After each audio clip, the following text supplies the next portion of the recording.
Sam, thank you so much for taking the time to do this podcast. Mate, thank you very, very much indeed for having me. It's a pleasure.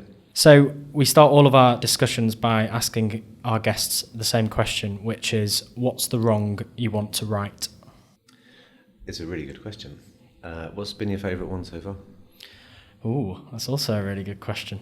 Whose podcast is this? The last podcast we did was with a guy called Peter Briffett from WageStream, and his whole wrong they want to right is about changing the pay cycle to give people more financial security and well-being. He's basically trying to put all the payday loan companies in the world out of business through some new technology. An admirable goal. It's pretty interesting. Yeah, that is pretty interesting. The wrong that I want to right, I find it hard to articulate, and I think I've been on this all my life, and I think that's partly the thing about me, right? Ever since my first kind of startup, which was nightclubs, like, so me, age 18, sweaty as fuck on a dance floor, 4 a.m, completely convinced that I was saving the world. Like, I've always been out to try and right this great big wrong. But the other thing about me is I've never really known quite what I'm doing, or felt like a grown-up, like I'm got an invite to the party. Like it's like, inside me kind of, I'm assuming I'm here because somebody else cancelled. And so it's it's always been there. So the raves we used to put Save the World on the wall and like on the back of our flyers, and I was really like naively optimistic about the benefit that this rave was having on the world. I mean, where were these raves, by the way? Whereabouts? South London, Brixton, Battersea. And Brixton kind of late 90s when dance music really blew up in London and then around the world, just before the brands got to Ibiza or the walls went up at Glastonbury, and when there was no Fabric or Scala and all the kind of like the excellent big, but slightly more industrial sized clubs came along. There was an amazing moment of kind of creativity and culture and entrepreneurialism, and I was, caught at the kind of South London side of that, and it was fucking great. So I've got no idea how any of it was doing anything like useful for the world, other than it's just good for you. It's a form of communion. And then through my businesses, Don't Panic was all about changing the world with a little bit more clarity, but not that much more. And then Livity was all about righting the wrongs for young people who faced a lack of opportunity around them. And then over time, aspects of that became TV shows that would get young people thinking and talking differently. And we created a huge space reclamation program that would unlock spaces for young people in areas where there wasn't space for them to go and do the things that they wanted to do. We created magazines that span the world, from Johannesburg townships to Bradford estates, that give young people opportunities and platforms they wouldn't otherwise get. My last act in Livity was winning the BEMA Grand Prix for changing the marketing industry from being something that sells people shit they don't need towards a place, where purpose is a more adult conversation. And then in the book, so it's probably about power and the sense of power and frustration that I've always had in all of these things. There's a similarity, and one of the things that most annoys me ever since I was small is the idea that you think you haven't got the power to make a difference in the world. And yet the truth is, the only thing that makes a difference is individuals, and then small groups of individuals. Nothing else does. And so we all buy into this notion that we're the powerless. But once you've taken the blue pill, or, had your ayahuasca moment, or whatever it is, or been redundant, seen the bottom of the pit, whatever the life-changing moment is that's suddenly broken through the paper walls of stuff and life around you, you begin to see that those who have the power have so little power, and we give them power by our continuance of the pretense that we don't. And then all of a sudden someone comes along, like Greta Thunberg is currently doing, and now all of a sudden she seems so powerful because her story is so great and she's in this place. And that's the bit, that would be the wrong that I'm most interested in doing. Particularly now, particularly when power sits kind of in all the wrong places, and the people with the closest proximity to the problems, there are so many interesting solutions, and the one-dimensional and out-of-date notion of leadership that we've got feels so disgracefully imaginationless and devoid of the right kind of direction. This is the time, and seeking ways to give people that sense of their real power and to feel it and distribute it, and if necessary steal it from the places where it's being wasted. That's my current articulation of the wrong I think I've always been trying to right. So as you say, even from those early days when you were putting on raves or starting your first business, that wasn't maybe so clear to you in your mind then, but there was an inherent feeling in you that you were doing something which gave back to a community which was being underserved in one aspect or another. Yeah, right back to the beginning, right back to being small, and I've done my time in therapy and the rest of it, and I'm sure that's, my father died when I was in fact, one of my mentors in life, one of the kind of grandfathers of social enterprise being a kind of business model that tries to make some money whilst making a difference. Yeah. That I thought I'd invented in the early 2000s, only to discover it had been around for quite a long while, which says a lot about my naivety and my arrogance. Anyway, Liam Black, who was set up 15 with Jamie Oliver and has been at every kind of major milestone of the social enterprise movement, once said to me, Sam, show me a successful entrepreneur and I'll show you someone with father issues.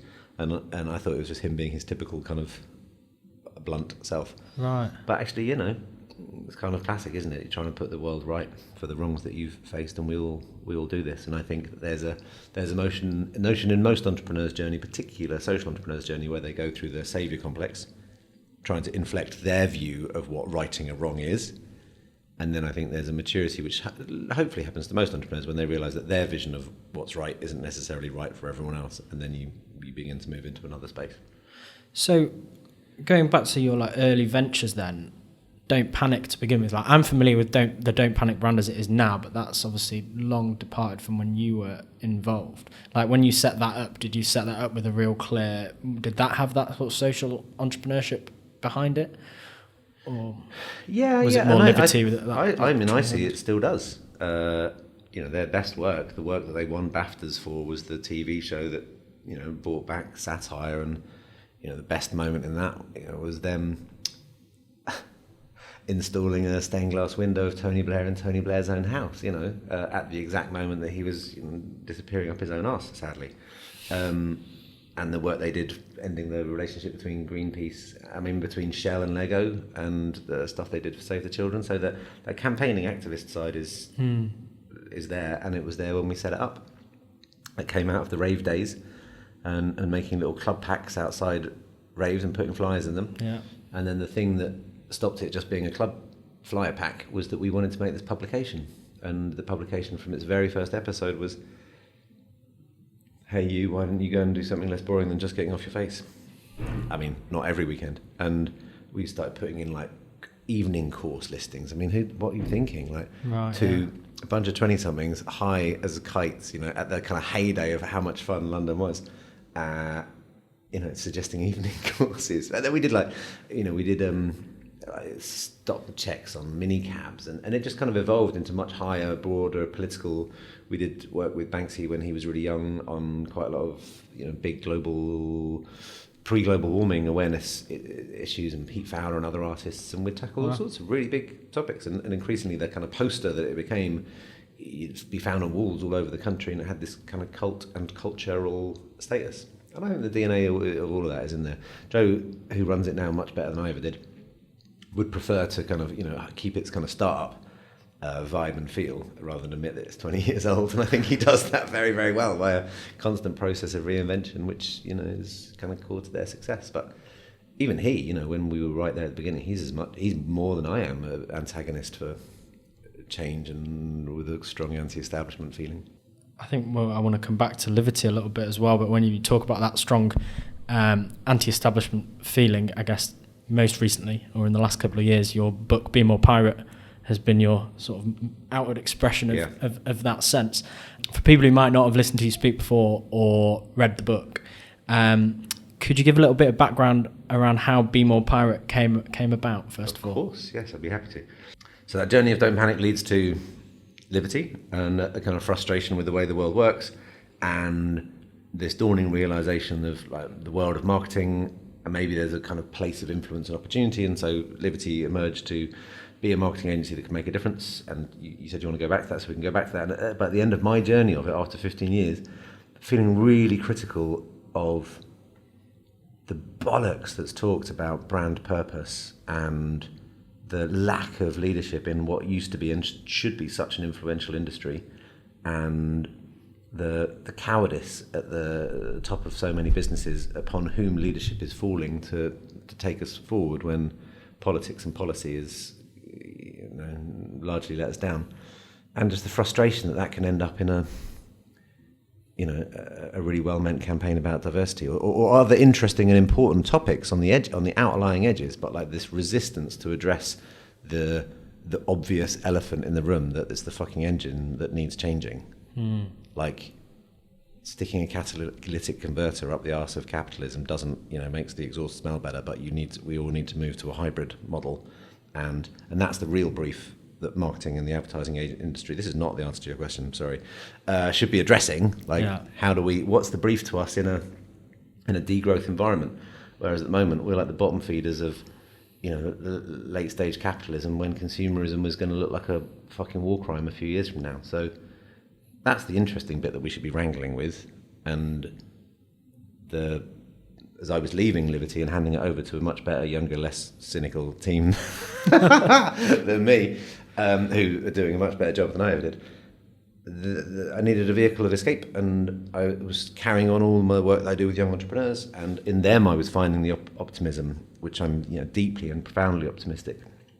And I started referring to them as my pirates, and I wrote a book that was going to be my kind of stepping stone into doing something else. I didn't really know where I was going. My identity and my ego was so caught up in Livity. It's been like nearly 20 years of my life. And I got it commissioned by Penguin, and it was called Purpose First. And it was kind of me trying to make the case for this point. Like, can purpose not be an empty euphemism for marketing? And is there actually a different route to commercial growth that's sustainable?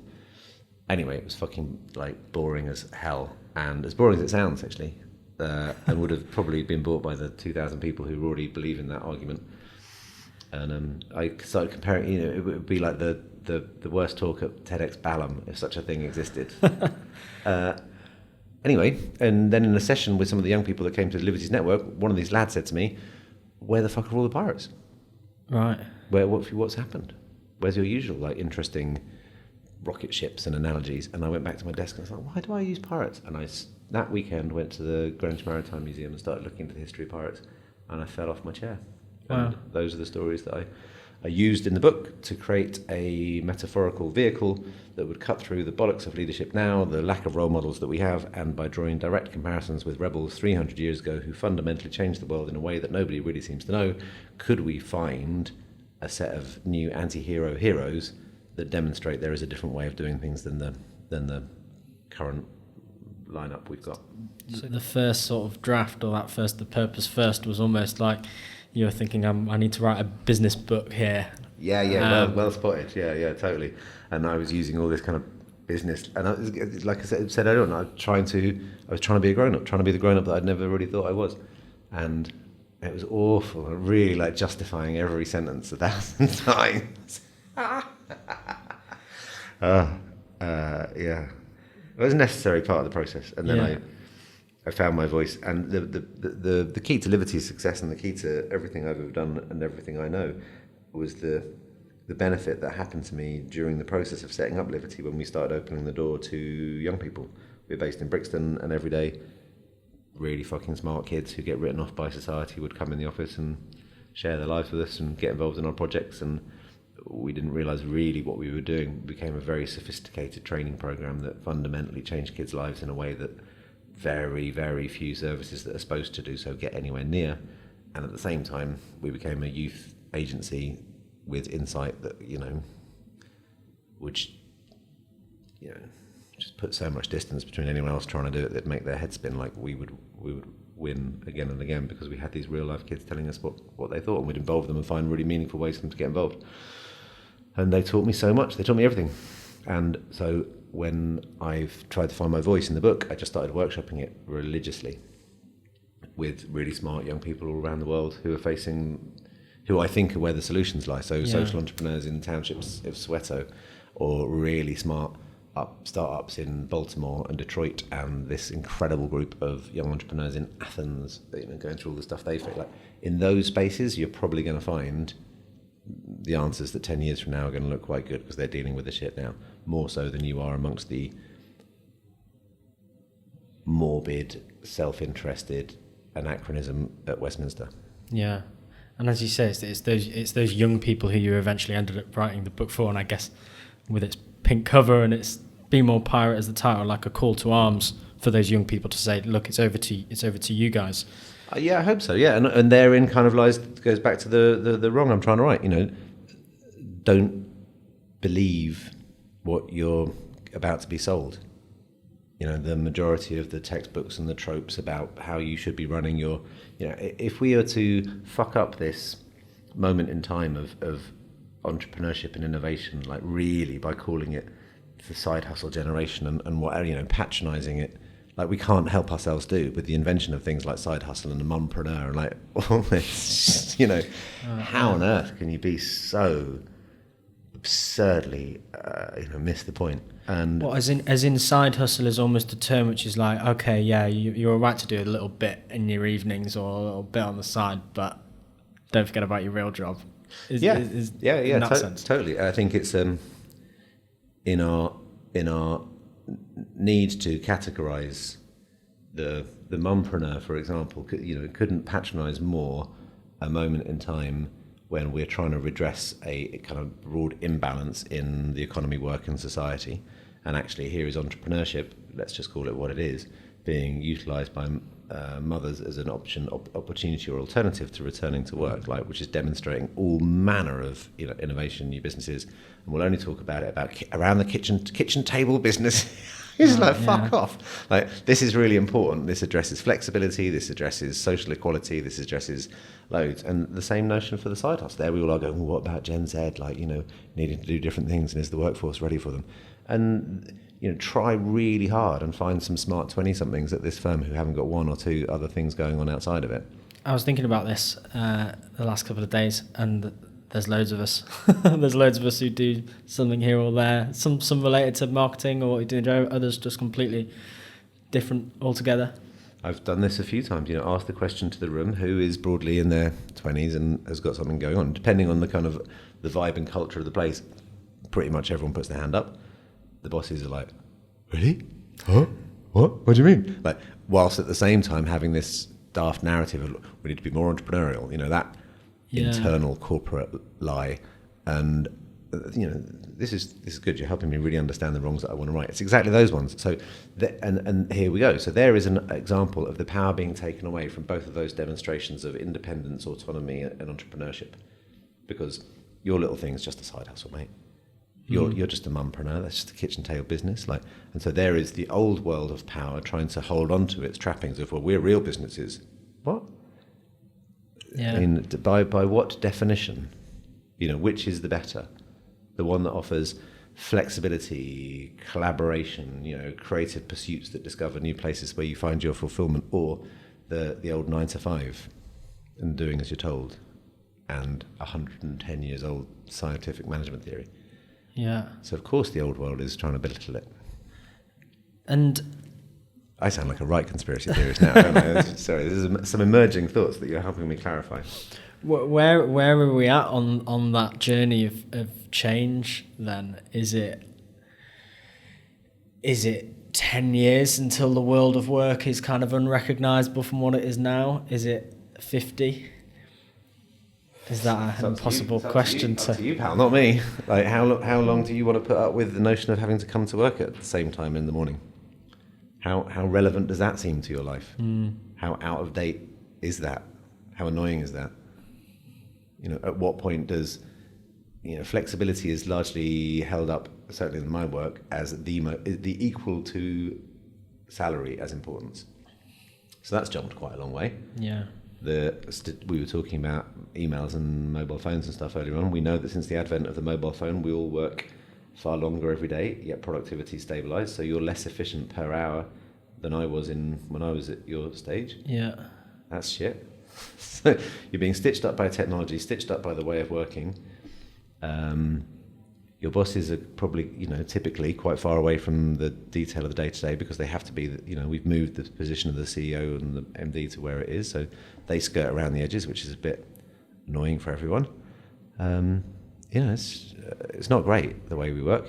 Yeah. Not. I mean, not this place, obviously. But by and large, I think the conversation, well, certainly you were asking about Be More Pirate and where it's taken me, and the kind of essence of Be More Pirate. I ask a similar question to you. So sorry, now I just feel like I'm being critical. So here's where it comes from. The essence of Be More Pirate, it completely took me by surprise, and the book took off. It got me invited into a number of different businesses, which I really wasn't expecting. Yeah. And I developed a workshop just because it was interesting and to see how people could use it. And in the middle of this workshop, this question about what rules would you like to break around here and what rules would you make emerged. And what became really interesting was it turned into an analysis of what we call, inverted commas, rules at work. And not the not the Equalities Act that governs this place, which everyone should subscribe to, or the Environmental Act, or whatever ISO framework you've got, but the rules, the conventions, the norms, the cultures, the habits and the behaviours, the things that mean we do silly things. And it was fascinating to me. Like the things that would come up time and time again, and it just really and then the spirit of being more pirate would allow people to say, here's the stupid thing we do which no one ever calls out. I say we stop doing it and we do something else instead. And because it was one step removed from your normal day to day and a little bit romantic and adventurous, and there's an avatar of being a pirate into which we used to do fancy dress as pirates, so there's something in us that's a little bit playful that we could step into, and people are like, yeah, fuck it, we're not going to do that rule anymore. And then 4 weeks later, they're actually not doing that rule anymore. And we're so used to innovation, away days, transformation being a conversation where loads is discussed but nothing really happens. Yeah. That's the norm too. So here in this moment, this mutinous moment, the room said, fuck it, we're not going to do that because it's bollocks. And everyone's like, yeah, it is bollocks. And the conversations that take place in the pub or with your partner, but never at work, suddenly took place, and everyone collectively decided to make a difference. And therein, a redistribution of power happened. Yeah, and you also, I want to hear more about the stories which you've had off the book, since I remember at the time you were saying that you started getting lots of emails saying people had quit their jobs. Yeah, based off your writing. That was scary. Yeah, and I suppose that's what started me on the track of it. The book was just out, and I started getting this regular drumbeat of people dropping me a line and saying, read this part of the book, and it really appealed to me. You're totally right. There isn't any change without mess. Half of what I do is bollocks, and if I call bollocks on it, then what else am I going to do? You're totally right. I broke 2 rules today, and you know what? The world didn't stop, and I felt a lot stronger because they were stupid things that we do anyway. Yeah. So these slight moments of power distribution, and I'd say that now to anyone listening who's thinking that I'm either talking complete bollocks or there might be something in it. Ask yourself the very same question. What do you do? What did you do this week? What's lined up that's a bit daft that you disagree with? And it's like timesheets. It's why were you here at 9 a.m, when you're not a morning person. It's, poor meeting culture. There's some of the obvious ones, but it goes right through to budgeting, reporting, sign-offs, permissions, communications, like actually the stuff that really does get in our way. And if the point of work is to fulfill our greatest potential, and I'm just that would be my definition of the point of work. I mean, there is come and earn some money, but ideally there's more to it than that. Yeah. Then what are the things that stop you? And my guess is, from the work that I've done over the last 2 hours, after the last 2 years, and I've been in hundreds and hundreds of places in front of hundreds of thousands of people, that about 80% of the stuff that gets in our way is bollocks. And the world won't stop, and the business won't stop, and our lives will be better off without it. And so that's the question. What can you spot this week, last week, or next week, and try out not doing it? Just see what happens. And my bet is, in fact, I'll bet you now, get in touch with me, tenor says you'll feel better off as a result. And is it the case that you can obviously start breaking these rules, as you say, you break the small, stupid rules, which no one ever knew why they existed in the first place, but is it that once you get to the level of breaking the rules of permission or sign-off, which is when bigger change starts to happen, or? Yes. Now, and I think this is the interesting thing. It begins to sound quite scary, right? Like, rule. But we've got this hardwired notion, because we're social creatures, that we want to conform to our tribe and we want social acceptance. Therefore, we don't break the social contract which says that we should all behave, so we'll all behave. So we'll all go to the meeting and we won't ask the question that we need to ask. So no one's going to say, actually, how much budget is there? That time frame's ridiculous. Do you really mean you want to do this, or do you want to look like you're doing this? Because these will all help us do really good work. Yeah. Can't say any of that. 2 weeks later, we still don't know, and we're fishing around the edges, circling in the dark. So it's a trite example, but no one wrote that rule. No one said, don't ask honest questions. Like, that's not on the wall. It wasn't in the handbook. Yeah. But as well as I do, as well as you do, that we've all done it. And it's in that kind of space that I think this gets interesting.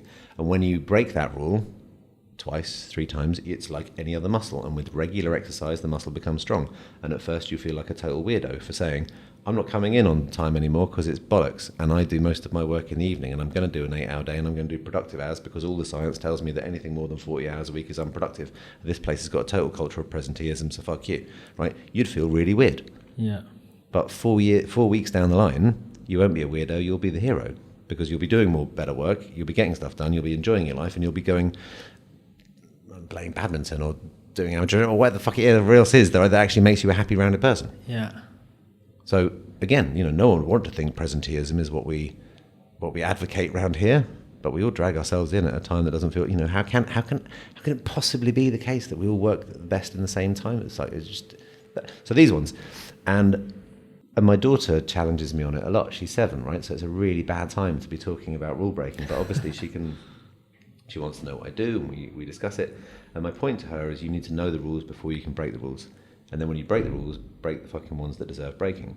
So I took her to see the statue of Millicent Fawcett in Parliament Square and explained that Millicent broke all the rules. So badly that she risked her own life, everything she held dear, the reputation of the people that she loved. And thank God she did. So that's what you're aiming for. In a small way, bad meeting culture or the pointlessness of the 9 to 5 is not going to be here in a few years. So begin to break the rules with a degree of prescience to the future, not just the daft things that annoy you. Yeah. And knowing that sometimes doing the right thing is the wrong thing. So be brave. And then I guess, thinking on that bigger scale then, what are the biggest barriers, whether it's in business or whether it's in politics or economics, what are the biggest barriers you see as standing in the way of where you want us to get to? Good question. So what are the biggest barriers around here? So, this is a well thought of place with lots of good clients and smart people. So in theory, you should all be in here changing the world. But same question back to you. What is it that gets in the way? Why aren't you? Why do we need to have this conversation? Why aren't you all just cavorting around like pirates, dashing your cutlass through the bullshit of bureaucracy and only doing brilliant work? What gets in your way? I guess it's just... It's a perceived lack of... You tell yourself it's like a perceived lack of time. Yes. But that's almost like the easy excuse. And as you say, it's like, as soon as you just stop doing all the stuff which you just think is kind of not crucial, you have an incredible amount of time suddenly. So there is that. So I've asked this question God knows how many times. Like I say, I've done this session, I think about 250 times in various forms, to what must be well north of 100,000 people. So I've done really big group sessions of thousands at once. I've done small excos and leadership teams. I've been very lucky to travel extensively with it, so I've done it in different cultures and countries. And I asked this question a lot, because at the same point, it's like, well, fucking hell, what if the spirit of being a pirate has caught so many people where, there's been so many more clever authors than me and so many better thought through frameworks for me than bringing about change. So why is this this roguish approach to change happening? What is it? What's stopping us? If we can get that right, then we're onto it. So I keep asking this question. I keep pushing at it, and a lot of people say what you said: the overwhelm, the time, the modern ways of working, meetings, emails, inboxes, yeah, exactly. And then the other, big areas, kind of projections of frustration, of middle management, of various, what you're scared of, whether it's you're new in your job, or you might be on a warning, or you've got a mortgage, or children, or whatever. Yeah. And I started recording them all, thinking, God, if I can find some synergy in all of this, right? If I can synthesize this down to 6 areas, we can really do something good. And then once I got them all down, thousands of responses, actually there was only 2. They all fell really quickly into 2 subcategories: fear and admin. Fear and admin. Fear and admin. They are the enemy. That's what gets in the way. That's what stops all of us showing up and changing the world most days. So when it comes to admin, first of all, how are you defining that? What you just said. So time management. Yeah. The day-to-day, the email. Why is every meeting an hour long? Why do I feel like I have to reply to emails within 24 hours, even the stupid ones? Why is it that now people can text me outside of working hours? Why do I look at my WhatsApp first thing at my work messages at 6 a.m? Why do we have this stupid CRM program? Why do I have to do timesheets? What the fuck is all this stuff that somebody has invented but not really thought through or thought of for me? Yeah, okay, yeah. There's bollocks, that I've been told to use by someone who's doesn't have to use it. Speaking from personal experience. Admin. We're pretty badly organised in a gold rush of efficiency technology that we haven't really worked out how to use. Fear and admin. And then sitting in between fear and admin is you, and the limits that you put on yourself. And the fear is what if this risk doesn't pay off? By and large, yeah. And there's always, so the fear is my bosses, they say take risks and fail, but we don't believe them. There's, I just need to get this job done. I've got a bonus target, difficult client, whatever. We're scared. We're fight or flight based creatures, and it's a pretty scary place. And we're all terrified that we might get sacked, deep down, even when it's highly unlikely. And so we operate by and large out of a place of fear, but we all work in a place of bureaucracy, where the original method of bureaucracy was for management to tell us to do our functional part of the role, and if not, we'd be pushed out of the line. How did you personally overcome the fear that you had, say, when you left Livity and started focusing on the book?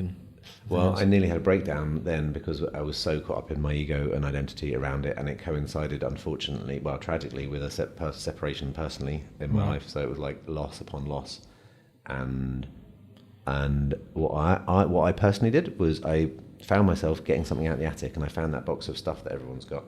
And in it was some of my first rave flyers, and then the first Don't Panic pack, and then the first copy Live magazine, and some of the first stuff we made for Livity, and my first invite to number 10, and various proud moments that I stuffed away in this box.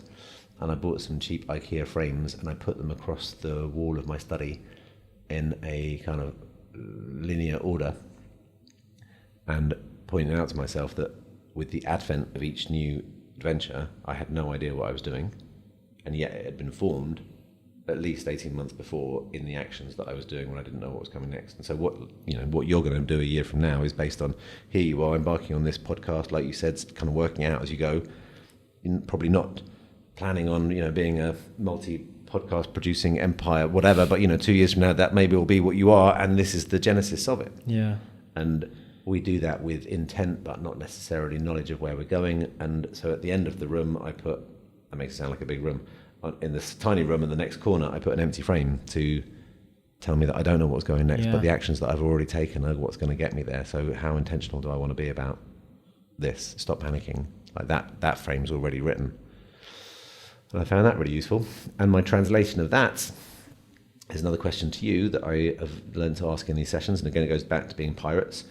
Pirates were very good at facing fears. They were only 12 royal cartographers at the time that had a license from the king to make maps, right? And because they hadn't fully discovered the world yet, and when I say discovered, they hadn't fully raped, pillaged, and rinsed every last resource out of any unfortunate indigenous population that they could. So in large areas where they hadn't discovered them, they would write at the edge of the maps, allegedly, here be dragons, which would stop most merchant sailors going there. Okay. Except pirates would go, where there's dragons, there's opportunity. In the darkness, there's freedom. This is the direction of travel. So translate that forward. The modern day interpretation of that is that in lots of businesses, they write empty words on the walls. We've all seen it. We all know it. They say bold, open, honest, trusted, brave, and whatever else. Yeah. Fine, nice, well-meaning words. Bravery, take issue with. I think it's a little bit masculine. I think it's very subjective, and I think it becomes empty and overused, and we talk about it all the time. The antonym would be fear. And in there lies something really interesting. So then the question becomes, to your point about, to me, and fear, and what did you overcome? My guess is facing your fears has got to be one of the top ways of developing as a human being. Not there's lots of different learnings you can do and other experiences which are also highly beneficial. Yeah. But facing something that really scares you, overcoming it, taming it, whatever it is, like, by God, who would disagree that you don't really, really grow in those moments? And also then you put that fear behind you and you level up to be able to take on a bigger challenge. You can help others through similar fears. I mean, as human beings, as a thing to do, it's pretty profound. And you can't do it too often. We are in a, thankfully, an evolved and maturing conversation about mental health and well-being. So, like, you shouldn't spend your whole time being scared. That would be obviously bad. But maybe there's a difference between good fear and bad fear. So let's assume there's good fear. And what would it look like if you were to actively choose to face your fears a few times a year? So then the question becomes, what do you have on your schedule, on your plate, deliberately, in the next, let's say, 8 weeks, that scares you? Yeah, I don't think I do have anything. Nothing springs to mind. And it would if it really scared you. Yeah. And typically I'll ask this of a room, and usually about 5% of the room say, yeah, I've got something I'm actively pursuing that scares me. So, and again, I'm not in a position to judge because I don't know what people's lives are or what their positions of privilege are or their whatever the stuff they've got going on is. Yeah. But if you were 2 or 3, maybe 4 times a year to ask yourself what scares you the most, to steal from Eleanor Roosevelt, who said once, if you really want to know what you should do next, you should choose the thing that scares you most. If you were just to do that in your career, in your unformed desire to have an impact on the world, in your haven't quite worked out what you completely want to do when you want to be a grown-up, whatever it is, think of something that really does scare you. Interesting. And decide to do it. Because there was, we have like a whole company thing every Friday where someone from around the company stands up and presents about something, like something they're interested in, something they've been working on. And someone stood up the other week and they said beforehand, they were like, I'm terrified of standing up in front of the company. And I was like, it'll be fine. But I probably wasn't empathizing very well because I quite enjoy that, I think, and I don't feel particularly terrified by it. But it was amazing to see her afterwards, having done such a good job. Yeah. And I guess it can be something as simple as that, really. The fear is still subjective, but it's also unavoidably honest. Like, fears in you, it's not uncomfortable. I'm doing something a bit difficult today. We've got a tough meeting. That's not what we're talking about. We're talking in your gut. I'm scared. I'd really rather not do this, but I know I have to. Scared. Yeah. What would scare you that you kind of? What's got that paradoxical notion to it? It's not on your to-do list, but it's on your not to-do list. Effectively, what would scare you right now in your career? A complete career change would be quite scary, or to do something which have no experience in doing before. So, like, completely outside of marketing or advertising, or pushing myself to test myself to do something completely new. There you go. So confident can very quickly become comfortable. Comfortable is rarely a good thing in work. You don't want to be uncomfortable all the time, like I say. That would be bad for your mental health. And maybe it doesn't need to be out of industry. Maybe it's something else. But yes, totally. Something that you would be well outside of your comfort zone. I find it, and I wouldn't say it if I didn't practice it myself. And I've watched people consider this, be honest with themselves, 10 minutes later, hit upon what it actually could be. Yeah. And then fucking go and do it. And rather than, it take 3 years for your slow accumulation of knowledge and experience to get you somewhere suddenly, if you want to have those leapfrog moments in your career, like, that is difficult. I'm not saying it's easy, but it's a fast track hack to taking some huge steps forward. Put a little fear on your long-term to-do list and put a little mischief on your everyday to-do list, and you will go far, my friends. That's really interesting. Well, I wanted to ask you a little bit, I think, sort of going back to Livity a little bit, and obviously youth and young people were at the heart of that business, and then they became the heart of the audience, which you were kind of targeting with the Be More Pirate stuff. And you've spoken previously about a really interesting take on sort of sustainability in the marketing and advertising industry, and that idea that it's a bit of a race to the bottom. It's just more people spending more money to try and sell more things that no one really needs and we can't support as a planet. Yep. Is the tide going to turn on that at some point? What will make the tide happen? Where at what point will brands actually stop kind of taking sustainability as a sort of add-on, or diversity as an add-on, and actually place those things at the heart of their businesses? Well, what a good question.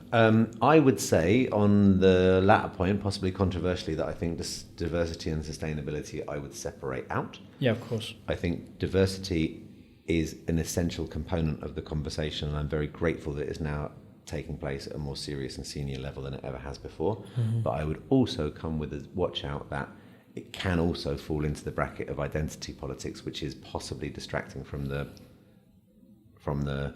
world is on fire. You know, right.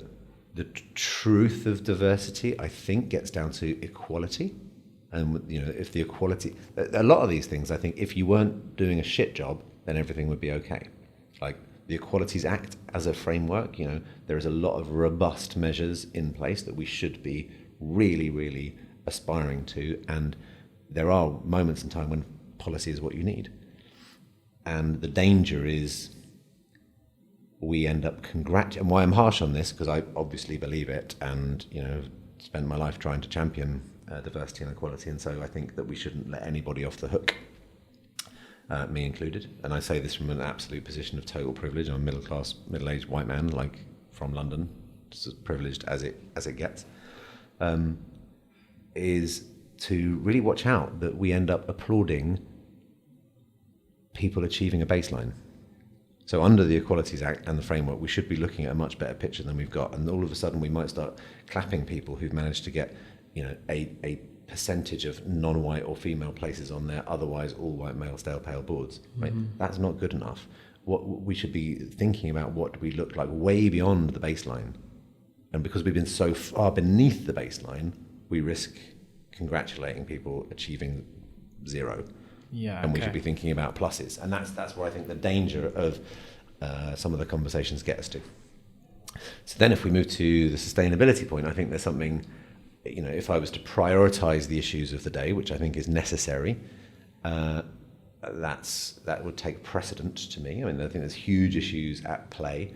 The crisis of anxiety and identity, the kind of erosion of democracy, equality, and within that I'd really put social inequality, like the wealth distribution and how poverty then pervades into extremism and everything, and the overlap between all of those, which would be identity. And then a real fundamental, there's a problem, is the unexpected and unanticipated and unknown aspects of climate change. So we're kind of still having a debate about the known knowns, as they were, but the recent fires in Australia are a good example of it, because they took it by everyone by so surprise by creating thermostatic environments that initiated their own weather conditions that have never been seen before on Earth, where such heat created lightning. Yeah, like no one, not even. There's no precedent for that. No precedent. No one. Oh, what the fucking hell! And we're still reeling from it. And now we move on to, you know, a global pandemic. So on to the next thing. That's the danger, right? It's it seems like so long ago already. I mean, you know, surely it's time for Love Island. And so, therefore, I'm kind of like, you know, such broad brushstrokes, but I'm giving that the prioritization. So I would declassify it from a conversation which is full of well-meant issues, and I would prioritize because, you know, I think there's a need to. So I think the companies that aren't having the conversation now will kind of find themselves going to the wall. I can't imagine 3, 4, 5 years from now that this isn't the most important choice at a kind of both a shelf side level and anything above it. The research I see takes it right down to the there's $1 a day, less than $20 a day, the kind of broad brackets of income around the world.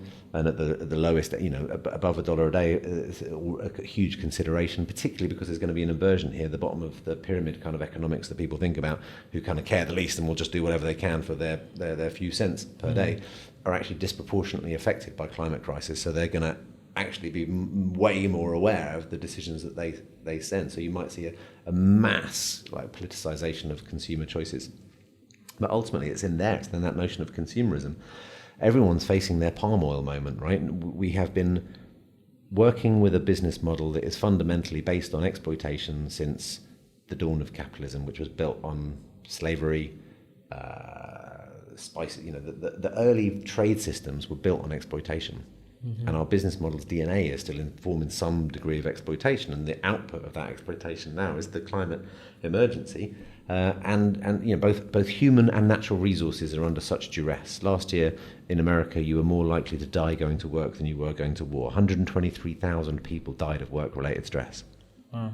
The World Health Organization diagnosed burnout as a medical condition, and the world's on fire, right? So the natural and human resources that we've been building all of our firms on, it's just not going to, it just doesn't work, right?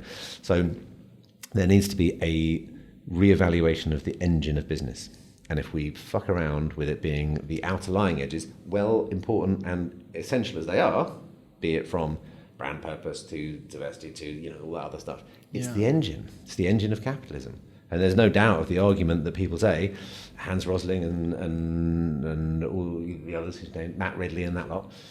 Of course, billions of people have been lifted out of poverty and the world looks a lot better. I mean, it looks a lot better if you're a well-educated white man like they all are. But undoubtedly, yes, the maths still do prove themselves. But is it good enough for the next 100 years? No. Are we going to fix it by fucking about at the edges? Also, no. So this comes to the point of your question, which is therefore what's the role of advertising? If the world is 60% over its biosphere capacity, as it's understood to be, 60%, that means there ain't no room for more stuff. So the role of consumerism, get people to buy increasingly more amounts of stuff, is fundamentally flawed. And so what does advertising's role look like in a less growth-orientated market? Is a brief worthy of the intellect and the creativity that I've met in this industry.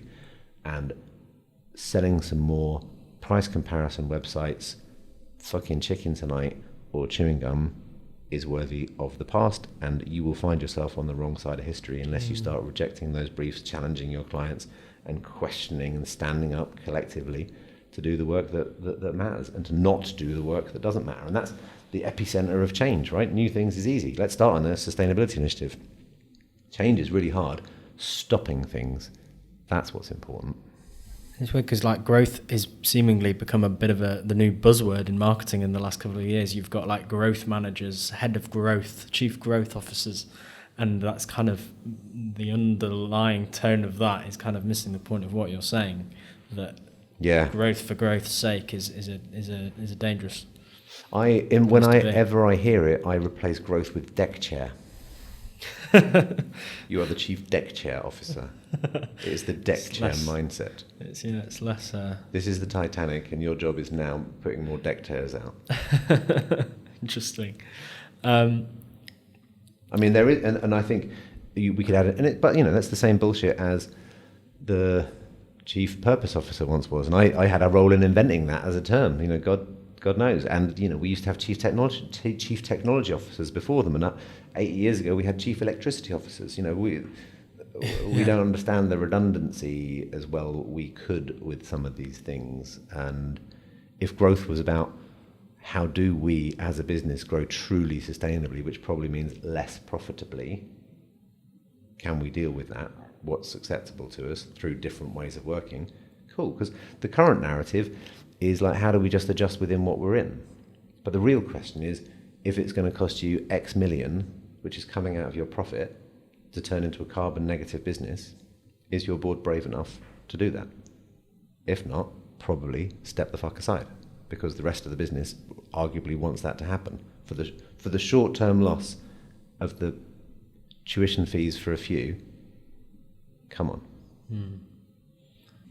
Before we kind of come to a close, I just wanted, we were speaking beforehand and you've got lots of writing going on at the moment. You said you're kind of focusing on a sort of broader range of stuff, what can people sort of look out for from you in the next months or years? I'm with my right-hand pirate, Alex Barker, who's an incredible woman, and she's going to be taking over the Be More Pirate movement this year. We are co-authoring, by which I mean she's largely writing, a how-to Be More Pirate. Be More Pirate's a really great book, and I'm incredibly proud of it. I think it's broken into 3 parts, as you know. The first 2 parts are really good, and the last part is, to be honest, a little bit repetitive. And it doesn't really deliver on the thing that it sets out to do. The last part, it's like, how do you go and do this? Yeah. And it kind of falls short. Okay. So we're writing what should be the last section, which is based on the hundreds of people who've been really, really close to the community, and how have patients and practitioners collaborated to change the NHS? How have people left city law firms and started, really dynamic environmental incubators? How have people rewritten the agency model? Those pirate stories. So that will be ready and coming out in a few months, towards the end of summer. And then there's another book which I'm well into, which is taking these workshops that I've described and reframing that. The thought that's come out in my head, I'm calling professional rule breaking, because it does justice to the paradox that I've seen, and it speaks to all of the kind of really data. I mean, I've been recording it as best I can, and I've done some surveys to back it up. What are the bollocks things that we do, and how do we get over them? And that feels very distinct from the pirate metaphor. And then in my head, right at the beginning of this, I was writing there was a different Be More. I see Be More kind of as a trilogy. There's 3 big characters in my life who all have the similarity of being on the kind of edges of things. And pirates has been there as this thing that I've said all my life, but didn't know the story of it. The second area are the criminals, gangsters, and dealers. Right. I've been incredibly privileged to work with the young lads who get written off by society, predominantly lads. I'm not saying that in a sexist term, but 90% of the prison population is male, and that's probably been concurrent with the guys that I've worked with, and I've worked for years with guys in that situation. And to my mind, some of the most natural born entrepreneurs there are. And then the outlying edge of that being around migration and how we're unable to get our heads around that. And I've kind of got this idea that Be More Pirate, Be More Gangster, and Be More Migrant would be the trilogy. Wow. And that would make me really happy, because I think they're all, going back to your very good beginning question, they're all wrongs that I would like to right, narratives that we allow ourselves to buy into, and stereotypes that do the worst thing that stereotypes do, which is to subjugate and categorize potential and talent of human beings in ways that we really need to overcome for the world we're moving into. Well, I look forward to reading all those. Wow. So just to wrap up then with these 3 final questions. Yes. Sam, what did you used to believe that you no longer believe in? I've always championed and believed in business as a force for good, particularly brands, and that was the whole ethos of Livity and really what social enterprise is about. And I still believe in it, but I think that we really need to keep an eye on it. Right. I think there is such danger. What, as in that's now being exploited as a vehicle? Yeah. I mean, the incredibly rich and influential few, no doubt of the good that Bill Gates has done, but the undemocratic notion of like the huge pockets of vast wealth, and therefore the decisions that are getting made about what we'll do for humanity that come down to like Gates, Bezos, and a few others, and then the fucking pathetic, like overall. Like there's no power in the world more powerful than the economic models that we've done, right? But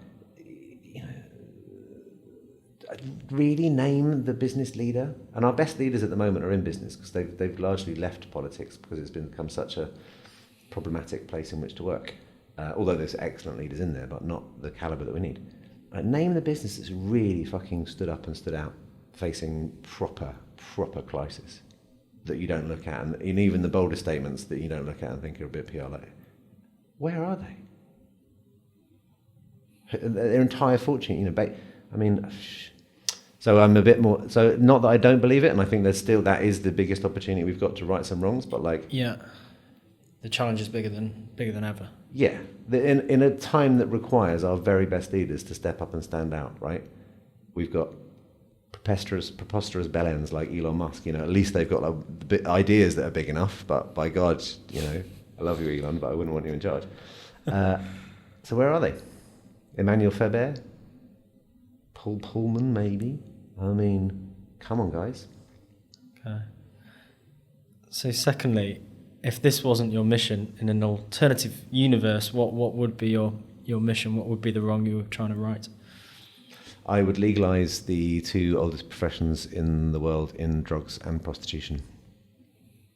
I can't think of any more rank hypocrisy in the world where human beings are unnecessarily subjugated and exploited ruthlessly and endlessly in this weird, dishonest acceptance that we fucking hell, it's going on everywhere.